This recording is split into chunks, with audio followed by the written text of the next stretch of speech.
What is the best way for us to pass some of this powerful wisdom to our children, to the next Well, generation? so the first thing you need to do is start practicing it yourself.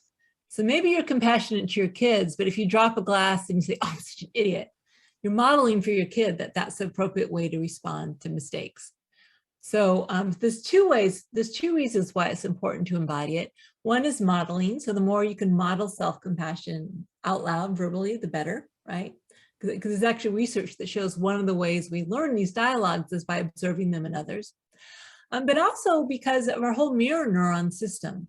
So as human beings, we've got special mirror neurons. We've got, the brain has these empathic abilities. We're able to feel what other people are feeling, even if they aren't saying anything. It's not woo-woo. The brain is actually constructed this way. And especially parents and kids who are so connected.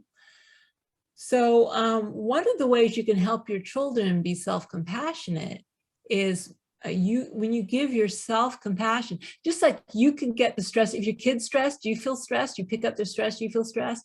Well, if you're compassionate, your kid gets some of your compassion. So I'll give you an example. So my son, Rowan, he's autistic, right? And autistic kids actually have a lot of empathy. They have trouble perspective taking, but they're very sensitive to the emotions of others, right? Which is partly why they withdraw. But so we are really close. We're still very close. And what I would find was that, let's say in the early days, he used to have a lot of tantrums. He was pretty challenging when he was younger. And if I would get frustrated or just like blame myself or just, really get really distressed without tending to my needs, he would get more distressed, right? So if I got angry or frustrated or felt like, oh, it's because I'm a bad parent or whatever it was, he would feel it and his behavior, he would become more distressed. But if I could give myself compassion for like saying, this is so hard, I don't know how to deal with this, I feel, oh, poor thing, I'd like be warm and kind and loving to myself, he would calm down, right? So what you embody is what you bring into every other person in your life. So another way to help your kids have self-compassion is to be a compassionate presence, right? And it's not just compassionate for them, it's also compassionate for yourself. So those are two ways, but then there's okay, yeah. But what about directly? Well, one of the easiest ways to talk to kids about compassion is the idea of friendship, because by about 7, they're learning what it means to be a good friend. And so pretty early on, they get the idea that, would you say that to a friend? Or, are you being a good friend to yourself? And, what would you say to your friend? And those kind of ways of talking about it are pretty easily understandable.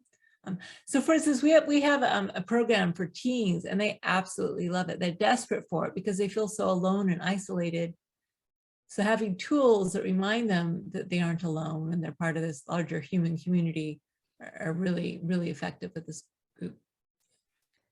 So beautiful. There it is. It's amazing. So when your son was having tantrums when he was young and you were offered, were there any other ways that you offered yourself compassion? Because I know there are plenty listeners who may be in the same boat and may feel overwhelmed and alone and frustrated with a kid with special needs or just a highly sensitive kid. Catch new episodes of the Mindful Mama podcast and other free resources, including the Mindful Mom Guide at mindfulmamamentor.com. You can listen to every back catalog episode, including interviews with Dr. Dan Siegel, Ianla Van Zandt, Sharon Salzberg, and get meditations, join our private Facebook group, and more. Go to mindfulmamamentor.com now. I'll see you there.